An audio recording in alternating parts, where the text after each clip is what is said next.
maio, domingo, 8h30 da noite. Acabei de gravar, uma aula, na verdade, no Zoom com alguns alunos da UFRJ Macaé, meus alunos, alguns que já foram alunos no último semestre, mas foi bem legal porque foi um tema que eu gosto bastante, um tema que envolve todo o desenrolar do vírus nas nossas células, e todo o seu mecanismo de ação para a fase 3 de doença, que é aquela fase hiperinflamatória e a fase de hipercoagulabilidade. Então, algumas pessoas fazem muita inflamação e fazem mais chance de coagulação, mesmo dentro dos próprios vasos, e aí isso realmente pode acentuar a gravidade da doença. E aí foi por isso que a gente conversou aí bastante e foram muitas perguntas, poxa, uma turma boa e gratidão por isso. Hoje eu vim falar para vocês um pouquinho sobre uma questão que quando a gente começa a falar sobre abertura de algum ou outro atendimento, e a gente começa a perceber mais gente na rua, a primeira coisa que eu acho que talvez seja a regra de ouro da transmissão comunitária, eu queria muito que vocês guardassem isso. Qual seria a regra de ouro da transmissão comunitária? Se eu faço qualquer sintoma gripal, seja ele tosse, secreção nasal, espirro, entupimento, se eu faço febre, se eu faço astenia, fraqueza, cansaço, desânimo, que não são do meu normal, que não é o meu normal, que não é a minha rinite que está atacada porque eu estou espirrando e estou com o nariz entupido, mas, por exemplo, se apresenta-se a anosmia ou a disgeusia, esse fator é bem interessante. Por quê? Porque é uma queixa clínica que tem sido linkada a um valor preditivo positivo, ou seja, há uma chance maior de ser a infecção pelo SARS-CoV-2, pela Covid-19, doença Covid-19. Então, se você tem essas queixas clínicas, algumas delas, nem todas elas, se você tem diarreia associado, ou seja, se existem essas queixas, uma consideração que eu faço como regra de ouro comunitária, na transmissão comunitária, é que o ideal é que você se coloque em isolamento, como se você estivesse doente. Isso é o ideal. É claro, gente, para quem pode fazer, mas para quem não pode, é melhor conversar com o seu chefe imediato, conversar com o médico. Por quê? Porque se você, uma vez começa a ter sintomas clínicos que podem ser relacionados à infecção pelo SARS-CoV-2, e se você ainda permanece sem máscara em casa, se você ainda permanece indo à rua sem proteção, você vai acabar transmitindo e contaminando mais gente. Um fator importante, por isso a gente chama regra de ouro, porque o que eu tenho visto, e eu tenho atendido muita gente pela plataforma digital e tenho entrado nas casas das pessoas com a permissão das pessoas, pela câmera, o que eu tenho visto é que indivíduos doentes, já positivos ou com sintomas há algum tempo, não usaram máscaras, deixaram de usar máscaras e por isso contaminaram os outros que estavam em casa. Então a gente está vendo vários clusters familiares de doentes. Ou seja, eu fiquei doente, eu estou com o nariz entupido, eu estou com anosmia, eu perdi meu olfato e meu paladar, eu estou fazendo febre, eu estou com tosse e mesmo assim eu estou sem máscara em casa. É importante que você, se ficar com alguns desses sintomas que são sugestivos da doença, que você se isole num quarto, se for possível, claro, a gente está entendendo que se isso for possível é o ideal. Se não for possível, se você só tiver um quarto, se tiver como a sua família não estar em casa ou estar em outro local, ou mesmo agora, uma estratégia sensacional do nosso poder público municipal foi justamente a criação de um espaço exclusivo para cuidado das pessoas que não terão como fazer isolamento em casa.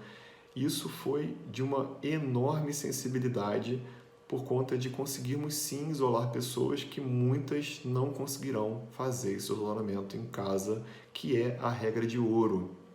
Então, o meu pedido hoje em especial vai muito para você que começa a ter sintoma e que pelo menos a máscara precisa colocar se você não tem como ficar isolado no seu quarto. Tá? Então, isso é o ideal, isso é o sugestivo, o que a gente sugere. mas é claro que a gente precisa entender a dinâmica de todos nós, da nossa saúde mental e de todo mais o restante que precisa do cuidado geral, porque não é só essa preocupação, claro. O que eu queria pedir para vocês também é que o quadro clínico inicial da doença, ele geralmente é muito frustro, é muito assintomático. Então isso é considerável, por quê? Porque a gente já transmite mesmo no primeiro dia. Então por isso que eu estou falando para vocês que se existe sintoma, mesmo frustro, é melhor que coloque. Né? E às vezes é uma conjuntivite, às vezes é um espirro mais frequente, um entupimento nasal. Então é muito importante que você fique de olho, porque essas questões são frequentes e a gente já transmite, os assintomáticos transmitem. O que eu já falei para vocês é que os idosos talvez tenham uma carga viral um pouco maior e talvez por isso façam doença maior. Os pacientes que vão evoluir com doença mais grave, tem alguns estudos mostrando que eles têm uma excreção viral que chega até 60 vezes maior do que dos indivíduos que não evoluem com gravidade, ou seja, são indivíduos altamente contaminantes, altamente capazes de causar infecção e transmissibilidade. Então, se eu tenho alguém conhecido que ficou grave com a Covid-19, saiba que talvez esse contato tenha sido muito expressivo para causar doença. Indiscutivelmente, o que a gente não pode esquecer é que essa questão do reconhecimento precoce é fundamental, ou seja, a gente não pode enrolar para o diagnóstico, a gente precisa fazer um diagnóstico mais precoce e é claro que o ideal seria que a gente tivesse teste para todo mundo. De novo, a gente está falando disso porque a ideia é que a gente só libere mais e que a gente esteja mais na rua se a gente conseguir testar as pessoas para fazer o distanciamento social vertical. Se a gente libera todo mundo sem teste, a gente não vai conseguir distanciar, não vai conseguir isolar e aí esse vai ser um problema. Então, o meu pedido realmente é para quem pode ficar em casa, continue em casa. Quem precisa sair, saia sempre de máscara. Essa é a ideia inicial. E para a gente terminar hoje, amanhã a gente vai conversar um pouquinho sobre a síndrome clínica da doença. O que eu queria passar para vocês é o que a gente está percebendo das pessoas que ficam doentes pela Covid-19, né? São pessoas que têm certas variáveis, ou seja, a gente não sabe quem exatamente vai fazer doença mais grave e quem doença mais leve. O que a gente sabe é que é um grande percentual, graças a Deus, ficar sintomático e, teoricamente, 14% serão pacientes mais graves e 5% irá para UTI, numa análise conjuntural de mais de 40 mil pessoas analisadas na China. É claro que essa variação é obrigatória, né, ou bem sugerida, dependendo das regiões que a doença acontece, mas só para a gente ter uma noção de que realmente 20% das pessoas que realmente ficaram mais graves.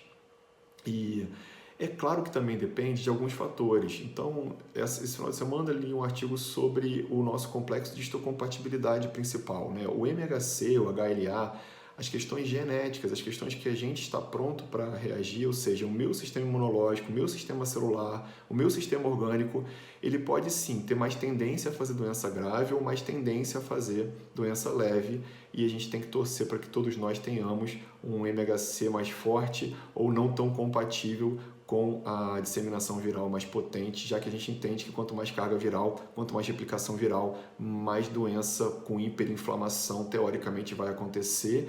Se existe essa lógica, é a lógica que a gente tem que rezar para ser mais protegido.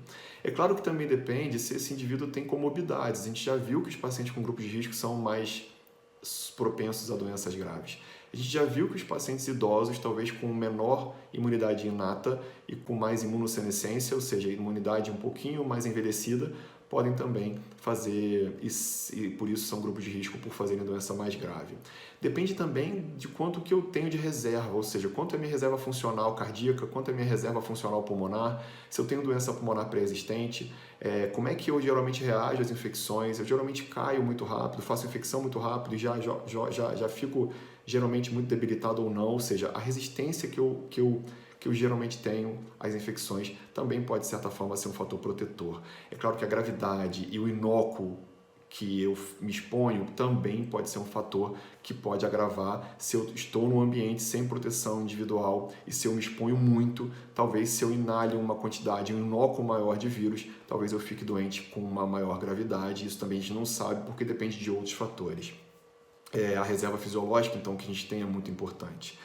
Outra questão é a capacidade respiratória da gente, de todos nós, suportarmos a queda de oxigenação. Isso também conta para que a gente tenha uma maior tolerância ou uma menor tolerância, inclusive mesmo para aceitar e para ficar mais tempo sem oxigênio ou sem reposição ou sem uma ventilação mais importante. Então isso também pode, de certa forma, corroborar com uma tolerância maior para que você se sustente mais. É claro que isso tudo é muito variável, tem uma enormidade de fatores associados, mas isso também pode ser um fator protetor ou um fator agressor para você.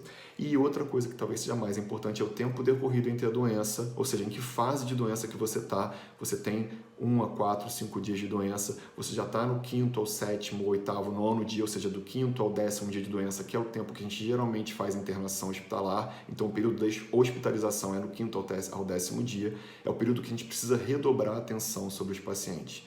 Então, é claro que isso pode esticar um pouquinho, até 10, 11, 12 dias, mas eu sugiro que se vocês estão com suspeita clínica, fiquem em casa, coloquem a máscara para até respeitar quem está do seu lado em casa e, se puderem, fiquem mais no quarto, se cuidem. Muito boa semana para todos nós, fiquem com Deus, se protejam.